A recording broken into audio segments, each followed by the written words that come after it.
స్వాగతం. కనకధార ఛానల్ పెట్టేసి almost 4 months అవుతుంది. అయితే కనకధార ఛానల్ అసలు ఎందుకు ఓపెన్ చేశాను అంటే, ఇన్ జనరల్‌గా నేను మా ఫ్యామిలీ ఎక్కువగా ట్రిప్స్ వెళ్తూ ఉంటాము. వెళ్ళిన ట్రిప్స్ దగ్గర ఖచ్చితంగా అక్కడున్న దేవాలయాలు దర్శించడం మా అందరికీ అలవాటు. అయితే స్వప్న వైట్ల ఛానల్‌లో చాలా వస్తూ ఉంటాయి. మా ఫ్యామిలీ గురించి వస్తుంది, ఫన్ వస్తుంది, ఫ్రెండ్స్ వస్తుంది, నా వర్క్ గురించి వస్తుంది, నా ప్రమోషన్స్ గురించి వస్తాయి, ట్రావెల్ గురించి వస్తాయి. అందులో కూడా దేవుళ్ళ గురించి పెట్టడం అంత క్లమ్జీగా అవుతుంది. దేవుళ్ళ గురించి సపరేట్‌గా ఒక ఛానల్ పెడితే బాగుంటుంది అని చెప్పేసి నేను కనకధార ఓపెన్ చేశాను. ఈ విషయం ఆల్రెడీ మీ అందరికీ నేను చెప్పాను. ఎక్కడికైనా వెళ్ళినప్పుడు దేవుడికి సంబంధించిన విషయాలన్నీ ఒక ఛానల్లో పెడితే అది క్లారిటీ ఉంటుంది అని చెప్పేసి. ఎందుకు మరి కుకింగ్ సపరేట్గా పెట్టొచ్చు, ట్రావెలింగ్ సపరేట్గా పెట్టొచ్చు అంటే అవన్నీ మన పర్సనల్ థింగ్స్ అండి. అన్నీ కలిపి ఒక దగ్గర పెట్టుకున్నా ఓకే, కానీ దేవుడికి సంబంధించి దేవుడికి ఎప్పుడూ కొంచెం స్పెషల్ ప్లేస్ ఇవ్వాలి అని చెప్పేసి కనకధార పెట్టాం. కనకధారనే ఎందుకు పెట్టాను అంటే, కనకధార చదువుకోవడం వల్ల నా లైఫ్లో వచ్చిన చేంజెస్ అంతా ఇంత కాదు, చాలా చాలా ఎగ్జాంపుల్స్ ఇప్పుడు మీరే చూడొచ్చు. 9 ఇయర్స్ అంటే ఆల్మోస్ట్ 10 ఇయర్స్ నుండి నేను వర్క్ చేస్తున్నాను. కానీ ఎక్కడో ఒక దగ్గర చిన్న అంటే కంప్లీట్గా బిజీగా అయిపోవాలి లైఫ్ అనుకున్నప్పుడు నేను స్టార్ట్ చేసింది కనకధార. ఇప్పుడు ఈ రోజుకి నాతో పాటు ఎంతమంది చదువుతున్నారంటే కనకధార అది ఒక మిరాకిల్ అండి. కనకధార అనేది ఒక మిరాకిల్. చాలా పీస్ఫుల్గా ఉంటుంది. అంతేకాకుండా ఫైనాన్షియల్గా చాలా చాలా చాలా చేంజెస్ వస్తాయి. అలా అని ఉట్టి కనకధార చదవడం వల్లనే మనం ఫైనాన్షియల్గా ఎదిగిపోతాము, ఫుల్ డబ్బులు వస్తాయి, ఇంట్లో కూర్చుంటే అయిపోతుంది అంటే అలా ఎప్పుడూ కుదరదు. మన హార్డ్ వర్క్తో పాటు దేవుడి తోడు కూడా ఉండాలి. దేవుడి రూమ్లోనే 24 గంటలు ఉంటే ఏది అవ్వదు. మన హార్డ్ వర్క్ చేస్తూనే ఉండాలి, చేసే పని న్యాయంగా ఉండాలి, తీసుకునే డబ్బులు న్యాయంగా ఉంటే గనక మనం చేసే దాంట్లో ఎప్పుడు ఫలితం ఉంటుందండి. మీరు చూస్తూనే ఉంటారు, అంటే బ్యాడ్ కామెంట్స్ పెట్టేవాళ్ళు పెడుతూనే ఉంటారు, కానీ నన్ను ఫాలో అయ్యేవాళ్ళు ఏ ఒక్కరోజు నేను అస్సలు రిలాక్స్ అవ్వను. నా వర్క్ నేను చేసుకుంటూనే ఉంటాను. ఈవెన్ సండే ఉంటే మండే కోసం ప్లాన్ చేసుకుంటాను. సండే మటుకి కంప్లీట్గా నా ఫ్యామిలీతోనే ఉంటాను. ఎందుకు అంటే ఇంత సంపాదించి ఇంత చేసి ఇంత బిజీగా ఉన్నది ఫ్యామిలీ కోసమే. సో ఆ డే అయితే కంప్లీట్గా మేము ఫ్యామిలీ కోసం పెట్టుకుంటాం. నేనైనా మా ఆయనైనా ఫ్యామిలీ కోసం పెట్టుకుంటాం. సో కనకధారలో ఇప్పుడు ఈ వీడియో ఎందుకు పెడుతున్నాను అంటే, కనకధార స్టార్ట్ చేసిందే మనకి తెలిసిన దేవాలయాల్ని వెళ్ళి దర్శించుకోవడం. ఈ ప్లేస్లో ఈ దేవాలయం ఉంది, మీరు వెళ్ళండి, ఇది ప్రత్యేకత అని చెప్పడానికి నేను స్టార్ట్ చేశాను. అయితే ఈ ఛానల్ నా కోసమనే కాదు, ఎవరైనా మీరు కూడా మీరు ఏదైనా ప్లేస్కి వెళ్ళినప్పుడు అక్కడ మీకు నచ్చిన దేవాలయం టెంపుల్స్ కనిపిస్తే అక్కడ ఉన్న విశిష్టత అండ్ ఎలా వెళ్ళాలి, ఖర్చు ఎంత అవుతుంది, అసలు ఏంటి ఆ ప్లేస్కి ట్రావెల్ ఏంటి, ఎలా అంటే ట్రాన్స్పోర్ట్ ఏముంటుంది, ఫ్యామిలీతో వెళ్తే బాగుంటుందా, బ్యాచులర్స్ వెళ్తే బాగుంటుందా, పెళ్ళి కాని వాళ్ళు అక్కడికి వెళ్తే పెళ్ళి అవుతుంది, అట్లా చాలా ఉంటాయి కదా మనకి దేవాలయాల్లో సంబంధించి. సో ఆ డీటెయిల్స్ అన్నీ మీరు షేర్ చేసుకోవచ్చు. మీ వీడియోస్ మాకు పంపిస్తే మన కనకధారలో నేను పోస్ట్ చేస్తానండి. ఒకవేళ బిగ్ వీడియో పంపించాలి అనుకుంటే అందరికీ తెలిసిందే అనుకోండి, కానీ నేను మీకు చెప్తున్నాను, ఫోన్లో షూట్ చేస్తే కనుక బిగ్ వీడియోకి ఈ పొజిషన్లో పెట్టి చేయండి. ఇది బిగ్ వీడియోకి మనం పోస్ట్ చేసుకోవచ్చు. అదే షార్ట్ రూపంలో ఇస్తే కనుక ఓన్లీ 1 మినిటే వీడియో తీసుకోండి. ఈ పొజిషన్ అంటే పోర్ట్రేట్లో పెట్టి మీరు వీడియో తీసి so and so place details అని చెప్పి మీరు మాకు పంపిస్తే, ఎడిటింగ్లో కావాలి అంటే మీరు పంపించిన డీటెయిల్స్ నేను యాడ్ చేయిస్తాను.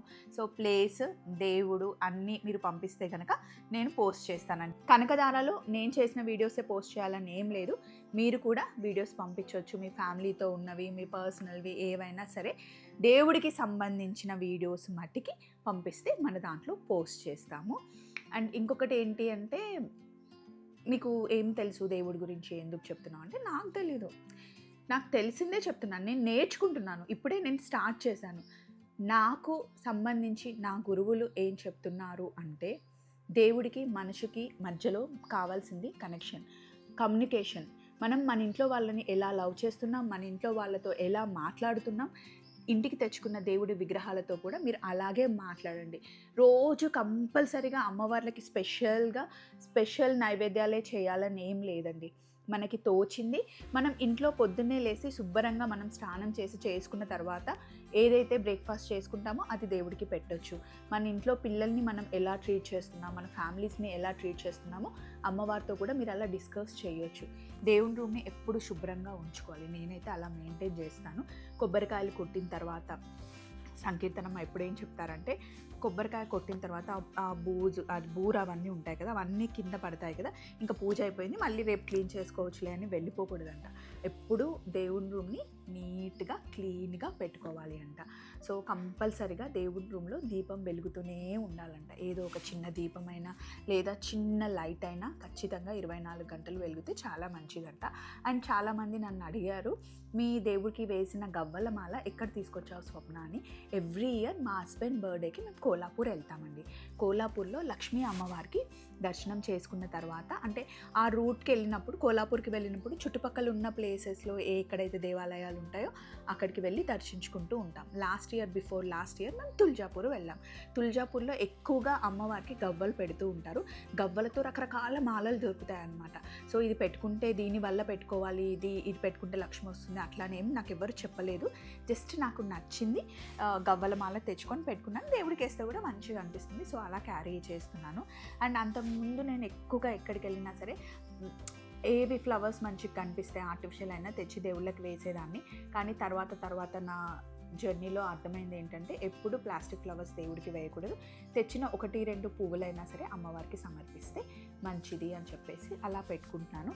అండ్ శ్రీయంత్రం అనుకోకుండా మా హస్బెండ్ వాళ్ళ ఫ్రెండ్ మధుర మీనాక్షి దగ్గరికి వెళ్ళినప్పుడు అక్కడ కనిపిస్తే మా హస్బెండ్కి ఫోన్ చేసి అడిగారనమాట, ఇది చూడగానే మీరు గుర్తొచ్చారు, మీకు ఏమైనా కావాలా, నేను ఇక్కడ ఇత్తడి సామాన్ల దగ్గర ఉన్నాను అని అడిగితే, మా హస్బెండ్కి ఎందుకు వస్తూ ఉంటుందో అమ్మవారు, సో ఈయన అడిగారు కదా తీసుకురండి అన్నారు. అండ్ సంకీర్తనమ్మకి ఫోన్ చేస్తే, తెచ్చుకోండిరా తప్పేం లేదు, ఎవరైనా పెట్టుకోవచ్చు, మీ ఇంట్లో రోజు నిత్య పూజ జరుగుతుంది కదా పెట్టుకోమన్నారు. సో తెచ్చి పెట్టుకున్నాం. మా ఇంట్లో నిత్య పూజ, కంప్లీట్ పూజ అంతా మా ఆయనే చేస్తారండి. జస్ట్ దేవుడికి సంబంధించినవి నీట్గా చేయడం, క్లీన్ చేయడం, అరేంజ్ చేయడం ఒకటి మా అత్తమ్మ చేస్తారు. అండ్ నేను కూడా హెల్ప్ చేస్తాను అంతే. పూజ అంతా మా ఆయన చేస్తారు. మార్నింగ్ టైం నేను షూటింగ్కి వెళ్ళిపోతాను. ఇన్ కేస్ నాకు కుదిరితే కనుక నేను ఆయనతో పూజలో కూర్చుంటాను. కుదరకపోతే రోజు అసలు మార్నింగ్ టైంలో నేను కూర్చోను. బట్ ఈవినింగ్ టైం వచ్చిన తర్వాత స్నానం చేసి ఖచ్చితంగా రోజు ఈవినింగ్ దీపం నేనే వెలిగిస్తాను. నాకు సంకీర్తనమ్మ ఇచ్చిన చిన్న మంత్రాలు ఉంటాయి కదా, అవి నేను చదువుకుంటాను. కనకధార అయితే పక్కా 100% చదువుకుంటా. పొద్దునైనా సరే ఈవినింగ్ అయినా సరే రోజుకి ఒకసారి చదువుకుంటాను అనమాట. గత 4 years నుండి అయితే కనకధార నేను అస్సలు వదలట్లేదు, ఖచ్చితంగా చదువుకుంటా. ఈ మధ్య ఖడ్గమాల ఒకటి స్టార్ట్ చేశాను, నాకు చాలా నచ్చింది. రోజు వింటుంటాను కానీ నాకు అంత బాగా చదవడం రాదు. వింటూ ఉన్న కొన్ని రోజులు అయితే వచ్చేస్తుంది. కనకధార కూడా నాకు ఇప్పుడు మొత్తం కంప్లీట్గా చదవడం వస్తుంది, కానీ నా మనసులో నేనే చదువుకుంటాను. ఎందుకంటే నాకు పాట పాడడం రాదు అండ్ అంత గట్టిగా చదివి చెప్పేంత కాన్ఫిడెన్స్ కూడా లేదు. బట్ నాకు సంబంధించి నేను, యశు, మా ఆయన, నిధి, జ్యోతి అందరం చదువుకుంటాం. అందరికీ నోటికి వచ్చేసింది అనమాట. అండ్ కాలభైరవ అష్టకం రోజు చదువుకుంటాం, అవన్నీ చేస్తాం. మెయిన్ ఏంటి అంటే, మీరేమైనా ఎక్కడికైనా ప్లేస్కి వెళ్తే కనుక వీడియోస్ పంపించండి. ఎందుకంటే చాలామంది ఎక్కడికైనా ట్రావెల్ చేయాలి అనుకుంటే ఆ దారిలో ఉన్న ప్లేసెస్, ఆ దారిలో ఉన్న టెంపుల్స్ చాలామందికి తెలుస్తుంది, వెళ్తారు అని చెప్పేసి. అండ్ ఇక్కడ మా ఎంఐజీలో ఆర్సీపురం బిహెచ్ఎల్ ఎంఐజీ కాలనీలో every Sunday morning 10 to 12 o'clock వరకు భగవద్గీత నేర్పిస్తున్నారు పిల్లలకి. అంతేకాకుండా పిల్లలకి డ్రాయింగ్ యాక్టివిటీస్, ఇంకా గేమ్స్, తబలా వాయించడం ఎలాగా, మృదంగం వాయించడం ఎలాగా, అవన్నీ నేర్పిస్తున్నారు ఫ్రీ ఆఫ్ కాస్ట్. మీరు ఫ్యామిలీతో రండి. అండ్ ఆ సెక్షన్ అయిపోయిన తర్వాత అక్కడే భోజనాలు కూడా పెడతారు. ఎవ్రీ సండే 10 to 12 o'clock ఎవరైనా రావచ్చు, అందరూ ఆహ్వానితులే. ఓల్డ్ ఎంఐజీ బిహెచ్ఎల్ రామాలయం అంటే కనుక మీకు గూగుల్లో కూడా వచ్చేస్తుంది. రండి, హ్యాపీగా పిల్లలతో పాటు టైం స్పెండ్ చేయండి, భగవద్గీత క్లాసెస్ వినండి. పిల్లలు చాలామంది వస్తున్నారు కాబట్టి వాళ్ళు కూడా ఎంజాయ్ చేస్తారు. అండ్ మీరు పొద్దున్నే బయలుదేరి వస్తారు కాబట్టి ఇక్కడే చక్కగా భోజనం చేసి వెళ్ళండి. సో ఎక్కడికైనా వెళ్ళినప్పుడు వీడియోస్ తీసుకోవడం మటుకి మర్చిపోకండి. స్క్రీన్ మీద ఉన్న మెయిల్ ఐడికి పంపించండి, మేము పోస్ట్ చేస్తాం. కనకధార మన ఛానల్ అండి, ఎవరైనా పోస్ట్ చేసుకోవచ్చు. మెయిల్ ఐడికి మీకు లింక్స్ పంపిస్తే మా ఎడిటర్స్ ఏమైనా ఎడిటింగ్ రిక్వైర్ ఉంటే కనుక చేసి పెట్టేస్తారు. Thank you. చూస్తూ ఉండండి కనకధార, చదువుతూ ఉండండి కనకధార. బాయ్.